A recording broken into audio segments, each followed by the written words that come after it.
Hello दोस्तों, मैं editor Jatin Sharma लेकर आया हूं एक और एक्साइटिंग लेसन जयकांत शिकरे का है। हमारी FCP 10 basic to advance learning series के आज के इस वीडियो यानी कि पार्ट 3 में हम एडिटिंग एस्थेटिक्स के बारे में जानेंगे। तो चलिए दोस्तों, देर नहीं करते हैं और जल्दी से बढ़ते हैं अपने आज के लेसन की तरफ।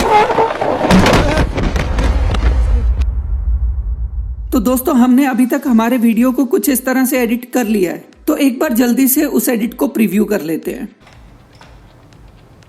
तो दोस्तों, इस एडिट के थ्रू हमारी स्टोरी है कि एक लड़का रेस्टोरेंट में आता है किसी से मिलने के लिए, और जब वो उस लड़की को वहां बैठे देखता है तो उसके पास जाता है और उसे एक न्यूज़ देता है। Susan. Oh, Joe, hi there. I can't believe I ran into you here. Please sit. So, इस बीच में उन दोनों में बातचीत होती है और फिर लड़का उसको थैंक्स कह के वहां से चला जाता है। तो दोस्तों, यही एक हमारी छोटी सी स्टोरी है जिसको हम मल्टीपल एंगल्स, मल्टीपल शॉट्स के थ्रू एडिट कर रहे हैं। तो दोस्तों, सबसे पहले समझ लेते हैं कि ये कॉन्टिन्यूटी एडिटिंग क्या होती है। तो दोस्तों, कॉन्टिन्यूटी एडिटिंग वो एडिटिंग स्टाइल है जहां एक एडिटर का गोल एक ऐसे सीक्वेंस या एडिट को करना होता है जो हमारे लगाए हुए हर नेक्स्ट वीडियो क्लिप के साथ किसी भी स्टोरी या एक्शन को आगे बढ़ाए। तो दोस्तों, कॉन्टिन्यूटी एडिटिंग जो है वो कहानी कहने का सबसे स्ट्रॉन्ग जरिया है। तो दोस्तों, फिल्म के अंदर जो कॉन्टिन्यूटी एडिटिंग के पैटर्न्स यूज होते हैं वो यूज होते हैं डायलॉग की एडिटिंग करते हुए, दूसरा वो यूज होते हैं किसी भी फाइट सीन को एडिट करते हुए, और तीसरा वो यूज होते हैं जब हम अपने डांस या वीडियो सॉन्ग को एडिट करते हैं। तो इन तीनों को ही एडिट करते हुए हम सबसे स्ट्रॉन्ग एडिटिंग टेक्निक का यूज करते हैं जो कि है कॉन्टिन्यूटी एडिटिंग। तो चलिए कॉन्टिन्यूटी एडिटिंग का एग्जाम्पल देखते हैं और समझते हैं कि कैसे उसके अंदर एडिट किया गया है। तो ये एक फिल्म है, सिंघम फिल्म है, आप सबने देखी होगी। इसके एक छोटा सा सीक्वेंस है, शॉट है, मैं इसको प्ले करता हूँ। जो समझने के समझ।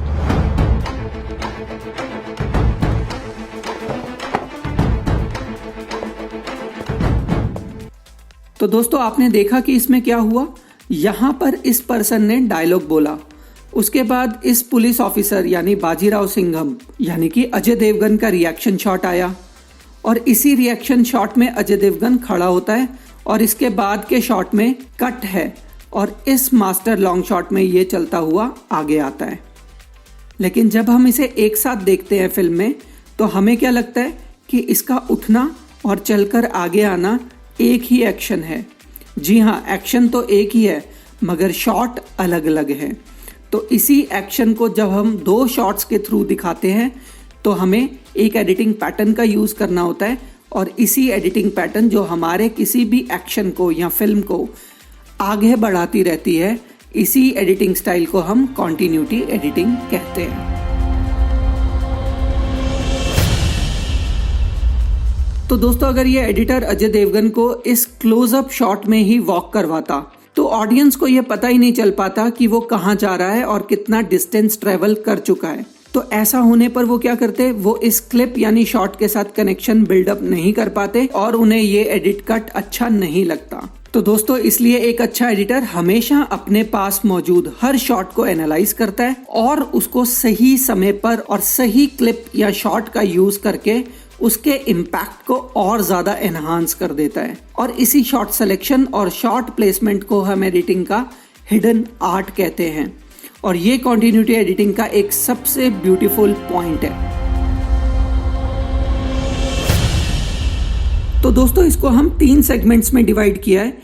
एक, लड़के का रेस्टोरेंट में आना और उस लड़की तक पहुंचना, और सेकंड, इन दोनों के बीच में डायलॉग्स कन्वर्सेशन का होना, और थर्ड में उस लड़के का वहां से जाना। तो दोस्तों, ये जो पहला पार्ट है जिसमें लड़का रेस्टोरेंट में एंटर करता है और वो लड़की तक पहुंचता है, इस पार्ट को हम कहते हैं नॉन वर्बल स्टोरीज। तो दोस्तों, ये नॉन वर्बल एडिटिंग स्टाइल क्या होता है इसके बारे में हम आने वाले लेसन्स में देखेंगे, मगर अभी बात करते हैं हमारे इस पार्ट की जिसमें लड़का और लड़की आपस में बातचीत करते हैं। और इस बातचीत को करने के लिए जिस एडिटिंग स्टाइल का हम यूज करते हैं, इस एडिटिंग स्टाइल को हम शॉर्ट रिवर्स शॉट टेक्निक कहते हैं। तो दोस्तों, मैं आपको यहाँ बताना चाहूंगा कि इस पूरे वर्ल्ड के अंदर सिर्फ 2 ही तरह की एडिटिंग होती है। एक है कॉन्टिन्यूटी एडिटिंग और दूसरी वो एडिटिंग है जिसको हम आने वाले लेसन्स में देखेंगे और लर्न करेंगे उस दूसरी टेक्निक को भी। मिल्खा सिंह, ये आपकी जिंदगी की आखिरी रेस साबित हो सकती है। दौड़ूंगा भी वैसे ही। तो अगर एक टेक्निक कॉन्टिन्यूटी है तो दूसरी टेक्निक डेफिनेटली डिसकॉन्टिन्यूटी ही हो सकती है। तो आगे बढ़ते हैं और बात करते हैं कि लेजी एडिटर या नॉविस एडिटर्स वो क्या मिस्टेक करते हैं। तो दोस्तों यहाँ इस चार्ट के थ्रू हम समझने की कोशिश करते हैं कि लेजी एडिटिंग क्या होती है।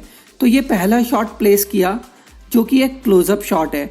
उसके बाद अब ये लड़की का दूसरा शॉट लगाया जो कि ये भी क्लोजअप शॉट है, और मैं इस तरह के शॉट्स को बहुत अच्छा मानता हूँ क्योंकि ये शॉट रिवर्स शॉट का एक बहुत अच्छा एग्जाम्पल है। लेकिन इसके बाद फिर से लड़के का क्लोजअप शॉट लगाते हैं, फिर से लड़की का क्लोजअप लगाते हैं, और फिर लड़के का क्लोजअप, फिर लड़की का क्लोजअप, और इसी तरह अपना पूरा एडिट फिनिश कर देते हैं। और पूरे डायलॉग खत्म होने के बाद या तो क्लोजअप पे ही अपना सीक्वेंस खत्म कर देते हैं या तो फिर लॉन्ग शॉट दिखा के अपना सीक्वेंस खत्म करते हैं। तो दोस्तों इस तरह की एडिटिंग जब हम देखते हैं तो वो बहुत ही लेजी स्टाइल में दिखती है, ऑडियंस अपना कनेक्शन बिल्ड नहीं कर पाती उसके साथ।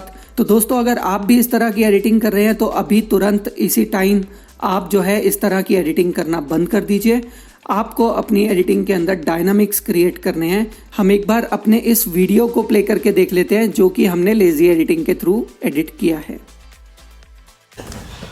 So, did you hear? I'm not sure. It's official. I got the news. Oh, Joe, wow! So, yeah, I just wanted you to be one of the first to know. And I'm so glad that you did. So, when do you go? this weekend, actually. Wow, that's unbelievable, really. Yeah, but you know, I should go. So, Take care of yourself, okay, Joe? I will. Thank you, sir. I'll see you. तो आपने देखा कि कैसे एक ही तरह के shots बार बार आ रहे हैं, और इसी तरह की एडिटिंग को हम लेजी एडिटिंग कहते हैं। तो दोस्तों अब हमें क्या करना है, हमें इस एडिट पैटर्न के अंदर कुछ ड्रामा क्रिएट करना है, यानी कि कुछ डायनामिक्स क्रिएट करने हैं। तो दोस्तों क्रिएटिव एडिटर्स क्या करते हैं, क्रिएटिव एडिटर्स अपने एडिट में मल्टीपल एंगल्स का यूज करते हैं। सबसे पहले डायनामिक्स क्रिएट करने में सबसे पहला पॉइंट जिसका हम यूज करेंगे वो है मल्टीपल एंगल्स का यूज करना, यानी कि अपनी कवरेज को अच्छे से यूज करना। जैसे इस एग्जांपल में हमें दिख रहा है कि 2 शॉट से हमने शुरू किया, फिर हमने लड़के के क्लोजअप शॉट को लगाया, फिर उसके बाद लड़की के क्लोजअप शॉट को प्लेस किया, फिर मिड लॉन्ग शॉट OTS यानी कि ओवर द शोल्डर शॉट पर कट किया, फिर शॉट रिवर्स शॉट यानी OTS टू OTS पर कट किया, फिर वो शॉट को कट इन किया क्लोजअप शॉट के ऊपर, और फिर 2 शॉट लगाया, फिर लड़के का क्लोजअप शॉट लगाया, और फिर लड़की का क्लोजअप शॉट एक बार फिर से लगाया शॉट रिवर्स शॉट टेक्निक का यूज करके। उसके बाद 2 शॉट पर कट किया और लड़के को उठते हुए दिखाया, और इस जाने के रिएक्शन को लड़की के OTS शॉट पर दिखाकर किया, और फिर उसके बाद में मिड लॉन्ग शॉट दिखाया जिसमें कि लड़का जाते हुए दिख रहा है, और उसी शॉट पर हमने अपने सीक्वेंस को एंड कर दिया। तो अभी क्रिएटिव एडिटर क्या कर रहा है, क्रिएटिव एडिटर एक सिंपल से short reverse short edit pattern पर बने लेजी कट को क्रिएटिव कट में कन्वर्ट कर रहा है। और अभी जो सबसे पहला प्रोसेस यूज किया है उसमें है अपनी फुटेज को अच्छे से थॉरली वॉच करना और उसके अप्रोप्रिएट एंगल्स का यूज करना। तो दोस्तों अपनी फुटेज के बारे में अच्छे से जानने के लिए आपको क्या करना होता है, अपनी फुटेज को बहुत अच्छे से ऑर्गेनाइज करना होता है। इसके और भी बहुत सारे पैटर्न है कि हम अपने क्लिप्स को कैसे कैसे ऑर्गेनाइज कर सकते हैं, बट उनमें से एक पैटर्न को मैंने यहाँ बताया है। और इसके और भी बहुत से अलग तरीके होते हैं फुटेज को ऑर्गेनाइज करने के, जो मैं अपने FCP10 लर्निंग से रिलेटेड वीडियोस में बना दूंगा। और अगर आप चाहें तो मेरे FCP10 वीडियो एडिटिंग लर्निंग से रिलेटेड मेरी प्लेलिस्ट को देख सकते हैं। इसमें आपको FCP10 के कुछ स्पेसिफिक टॉपिक्स के वीडियोस मिल जाएंगे। और अगर आप FCP10 को एक पूरे एडिटिंग प्रोसेस के साथ सीखना चाहते हैं तो आप मेरी playlist FCP10 beginner to advance को देख सकते हैं, जिसका पार्ट 3 हम अभी देख रहे हैं। और दोस्तों इन सब लिंक को मैं इस वीडियो के डिस्क्रिप्शन में डाल दूंगा, तो चलिए आगे बढ़ते हैं अपने आज के लेसन में। तो दोस्तों, जब हम वीडियो में डायनामिक्स क्रिएट करते हैं तो इसका क्या इम्पैक्ट पड़ता है इसको समझते हैं। तो दोस्तों, इसका सबसे बड़ा इम्पैक्ट हमारे वीडियो के पल्स पर पड़ता है। पल्स को कुछ ऐसे भी समझा जा सकता है कि अगर किसी इंसान का पल्स रेट फास्ट हो तो उसकी सोचने समझने की ताकत कम होने लगती है, और जब पल्स रेट नॉर्मल होती है तो उसका बिहेवियर भी नॉर्मल, यानी कि देखना, सुनना, समझना सब एक साथ कॉन्टिन्यूएशन में चलता रहता है। तो इसी तरीके से हम एडिट में पल्स को कंट्रोल करके हमारे ऑडियंस के माइंड को भी कंट्रोल करते हैं। अगर हम फास्ट एडिट कर रहे हैं, यानी कि जल्दी जल्दी कट लगा रहे हैं, तो अब ऑडियंस जो है उसको एनालाइज करना बंद कर देगी, वो सिर्फ उसे विजुअलाइज करेगी और सुन रही होगी और उसके साथ साथ आगे बढ़ती रहेगी। यानी कि इस वक्त वो सिर्फ हमारी दी हुई इंफॉर्मेशन को देखते हैं और सुनते हैं, उसको एनालाइज नहीं करते हैं। और जब हम स्लो एडिटिंग का यूज करते हैं तो हम अपने ऑडियंस को ना सिर्फ शॉर्ट्स के साथ इन्वॉल्व रखते हैं, वो देखते हैं, सुनते हैं, बल्कि उसके साथ साथ उन शॉट्स को एनालाइज भी करते हैं, उस स्टोरी को भी एनालाइज करते हैं। तो अब ये सब हम पर यानी एडिटर और डायरेक्टर पर निर्भर करता है कि वो किस ऑप्शन को कैसे यूज करता है। आपने साउथ इंडियन फिल्म्स में high pulse rate editing style को देखा ही होगा। वैसे यहाँ तो सिर्फ 4 लोग नजर आ रहे हैं। तू आर्किटेक्ट नहीं है? डीजे। हाँ? थोड़ा बिल्डअप दो बेबी, थोड़ा एलिवेशन दो, इसे कहते हैं इंट्रो। भाइयों और बहनों, presenting the most interesting and entertaining character, DJ.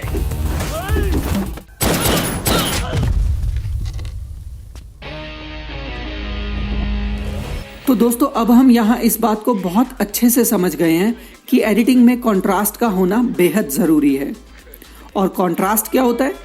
Contrast is dynamics. कौन सा डायनामिक्स? डायनामिक्स ऑफ कॉम्पोजिशंस, यानी कि कॉम्पोजिशंस के साथ कॉन्टिन्यूटी एडिटिंग स्टाइल के कुछ और पैटर्न्स को भी यूज करते हैं। यही डिफरेंस इन एडिटिंग हमें एक एडिटर से एक अच्छा एडिटर बना देता है। तो चलिए एक फिल्म सीन के एग्जाम्पल को देख लेते हैं। ये सीन सिंघम फिल्म से है।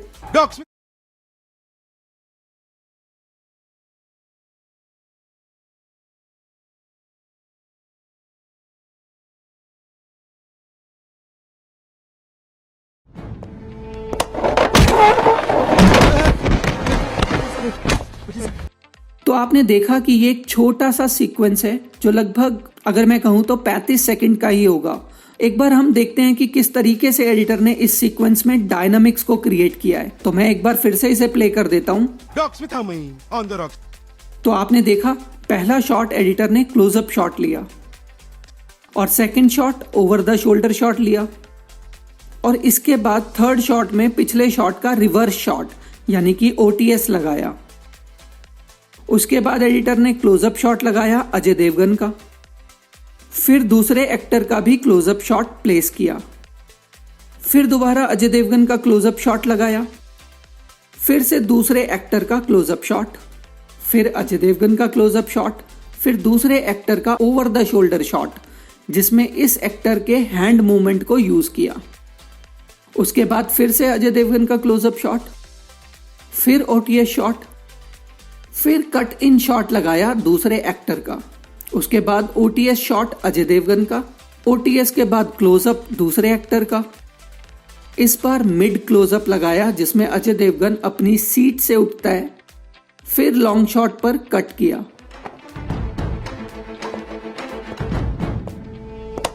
फिर दरवाजे के बाहर से लॉन्ग शॉट को लगाया, फिर गिरने को टॉप एंगल शॉट से दिखाया, फिर सीढ़ियों के नीचे से लॉन्ग शॉट कट किया जिसमें वो पुलिस स्टेशन से बाहर जाके गिरता दिखाया। तो दोस्तों, यहाँ आप देख रहे हैं कि एडिटर ने मल्टीपल एंगल अपनी फुटेज के यूज किए और इस सीक्वेंस को इतना डायनामिक क्रिएट कर दिया। तो अभी डायनामिक्स क्रिएट करते हुए हमने डायनामिक्स के सबसे पहले पार्ट को समझा है, जो कि है हमारी फुटेज को यानी कवरेज को बहुत अच्छे से वॉच करना, थॉरली उसको देखना और एप्रोप्रिएट एक्शन के लिए एप्रोप्रिएट कॉम्पोजिशन यानी कि एंगल का यूज करना।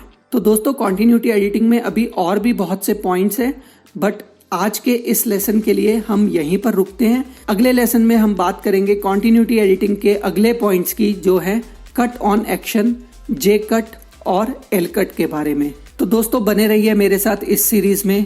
मैं एडिटर जतिन शर्मा देता हूं यहां पर अपने शब्दों को विराम। अगर आपने अभी भी मेरे चैनल को सब्सक्राइब नहीं किया है और आपको मेरे बनाए हुए वीडियोस अच्छे लग रहे हैं तो प्लीज़ थोड़ा अप्रिशिएट करिए, मेरे चैनल को सब्सक्राइब करिए, इसको अपने व्हाट्सएप ग्रुप्स में शेयर करिए और बेल आइकन को भी ज़रूर से प्रेस कर दीजिए। तो चलिए दोस्तों, मुझे यानी एडिटर जतिन शर्मा को दीजिए इजाज़त। Bye bye and happy learning.